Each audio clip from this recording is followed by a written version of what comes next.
Salam Permata GBKP, puji Tuhan kita bertemu kembali di dalam PA minggu ini. Namun sebelumnya marilah kita berdoa. Terima kasih ya Bapa Allah yang sungguh baik buat kami. Kami ingin membahas firman Tuhan tentang persembahan. Tuhan kiranya berfirman bagi kami dengan kuasa Roh-Mu yang kudus agar kami lebih dimampukan untuk melakukan kegiatan menyembah kepada Tuhan. Terima kasih ya Bapa, kami berdoa di dalam Kristus. Haleluya. Amin. Pembacaan kita dari Keluaran 34 ayat 21 sampai dengan 22 demikian. 6 hari lamanya engkau bekerja, tetapi pada hari yang ketujuh haruslah engkau berhenti, dan dalam musim membajak dan musim menuai haruslah engkau memelihara hari perhentian juga. Hari raya 7 minggu, yakni hari raya buah bungaran dari penuaian gandum, haruslah kau rayakan juga hari raya pengumpulan hasil pada pergantian tahun. Dari segi teks bahwa pembacaan ini Keluaran 34 adalah pengulangan penulisan perintah Tuhan pada 2 loh batu, di mana yang pertama sudah dipecahkan oleh Musa ketika dia turun dari gunung membawa firman Tuhan, perintah Tuhan dengan 2 loh batu, namun dia melihat bangsa Israel yang tidak sabar menunggu sudah melakukan hal-hal yang tidak berkenan bagi Tuhan. Dan kini Tuhan kembali memanggil Musa naik ke atas gunung dengan memperhatikan hal kekudusan. Bahkan di sekitar gunung itu pun harus kudus. Hal yang mau kita angkat dari teks ini adalah tentang persembahan, tentang bagaimana orang menyembah dengan benar. Yang pertama dari ayat 21 kita melihat bagaimana Tuhan kembali menyegarkan perintahnya yang sudah Dia berikan kepada manusia yang pertama tentang hari perhentian. 6 hari lamanya engkau bekerja, tetapi pada hari yang ketujuh haruslah engkau berhenti. Dan dalam musim membajak dan musim menuai haruslah engkau memelihara hari perhentian juga. Berarti masalah menyembah Tuhan adalah hal yang terutama di dalam hidup manusia sebagai gambar Allah, imago Dei. Ini yang menjadi perhatian. Kenapa? Karena ketika manusia sudah bisa melakukan penghormatan kepada Tuhan, Tuhan yang kudus, ini merupakan nilai etis yang tertinggi. Dan ketika dia berinteraksi dengan siapapun, maka hal yang sama akan terpancar kepada siapapun sebagai pertanda orang itu adalah orang yang menyembah Tuhan. Di sini Tuhan kembali menegaskan kepada Musa bagaimana manusia bekerja dengan kerja keras selama 6 hari, dan pada hari ketujuh manusia itu harus berhenti. Walaupun ada musim membajak, musim menuai, tak ada alasan untuk tidak berhenti. Ketika hal ini sudah mendarah daging di dalam hidup orang percaya, apalagi permata khususnya, ini akan menjadi kehidupan yang jauh lebih baik untuk hari esok.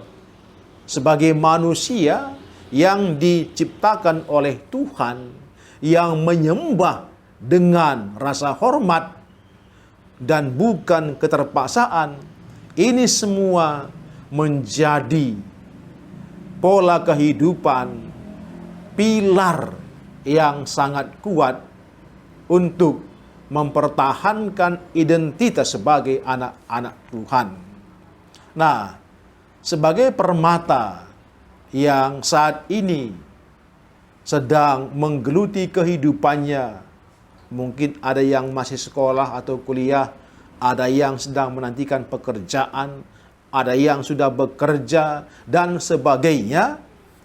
Ini tetap menjadi panutan dan menjadi perhatian bahwa menyembah Tuhan itu menjadi skala prioritas kehidupan anak permata.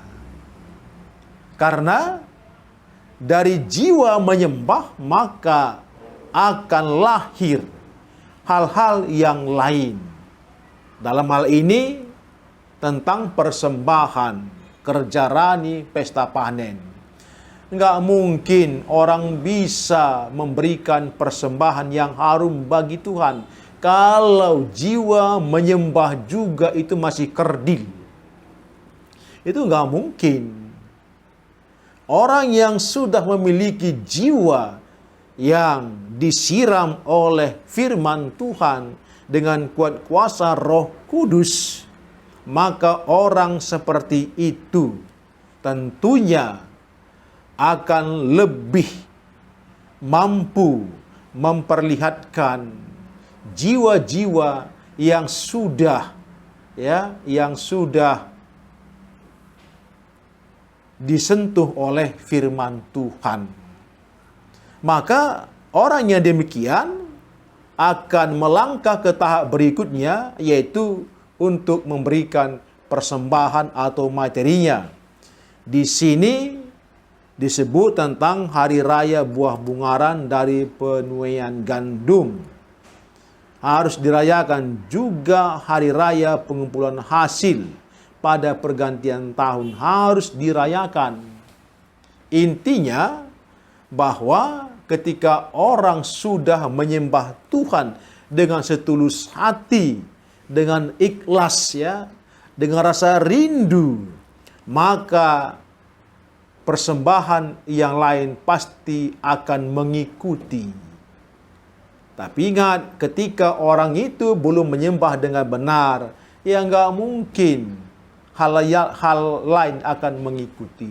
Nah, dari hal ini kita bisa melihat bagaimana Tuhan mendidik orang Israel, bangsa pilihan Tuhan, tentunya juga kita pada saat ini, agar melakukan penyembahan dengan benar, dengan memperhatikan hari perhentian, hari yang kudus, dan umat juga harus kudus. Lalu mereka akan terbuka hatinya untuk menyembah Tuhan dengan benar melalui materi yang ada. Contoh seperti ini, ibarat mata air Kapanpun dan dimanapun mata air itu tidak dapat kita tutup untuk tidak keluar dia. Upaya apapun dilakukan, itu tidak mungkin ketika di sana ada mata air yang keluar dari mata air itu sendiri. Mau ditaruh batu, mau tanah, mau disumbat, dia nggak mau. Karena apa? Karena dari dalam sudah ada aliran yang hidup. Demikian juga anak-anak Tuhan, ketika jiwa menyembah yang benar sudah ada, maka kuasa apapun tak dapat menghalanginya untuk mengeluarkan jiwa menyembah itu dengan berbagai hal, mungkin dengan materi, dengan apa yang ada pada kita. Nah, sebagai permata juga, mulailah memberikan persembahan. Mulailah sejak dini.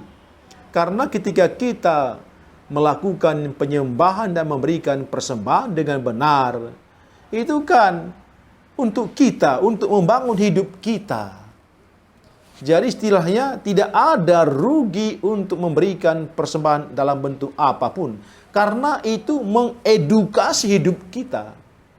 Dengan kita memberikan persembahan, maka terbentuklah karakter kita seperti yang dikehendaki Tuhan. Dan kita menjadi sangat manusiawi kepada siapapun, apalagi kepada Tuhan kita sangat hormat. Jadi jangan dipikir kalau saya berikan persembahan saya udah punya utang nanti loh, saya kan rugi nih. Jangan pernah seperti itu berpikir. Cara berpikir yang demikian salah. Karena ketika kita memberikan, menyembah kepada Tuhan dengan benar, itu kan berkat. Jadi jangan dipikir ketika orang itu menyembah maka sudah bertambahlah pengeluarannya. Kita tidak berpikir seperti itu. Karena Tuhan akan cukupkan apa yang dibutuhkan umatnya. Oleh karena itu, ketika nanti GBKP pada tahun ini melakukan kerja rani pesta panen, hadirlah permata juga. Hadirlah untuk berperan serta. Dengan demikian, hidupmu semakin diberkati. Hidupmu akan dibentuk oleh Tuhan seperti yang Dia mau. Dan percaya masa depan permata juga akan lebih baik lagi. Oleh karena itu, persembahan bukan beban, tetapi persembahan adalah wadah agar kita bisa merasakan hidup bersama Tuhan. Dengan pertolongannya, dengan merasakan lawatan Tuhan. Itulah pentingnya persembahan. Karena ketika kita menyembah dan memberikan persembahan, mengingat hari perhentian hari Sabat, itu kan mengedukasi kita agar hidup kita semakin terarah, terpimpin, terbina oleh kuat kuasa Roh Tuhan. Selamat mengikuti pesta panen. Tuhan memberkati, kita berdoa. Terima kasih ya Bapa, firman-Mu telah kami dengar dan kami percaya permata akan lakukan yang jauh lebih baik seperti yang kami pikirkan. Terima kasih Bapa, kami berdoa di dalam nama Yesus. Haleluya. Amin.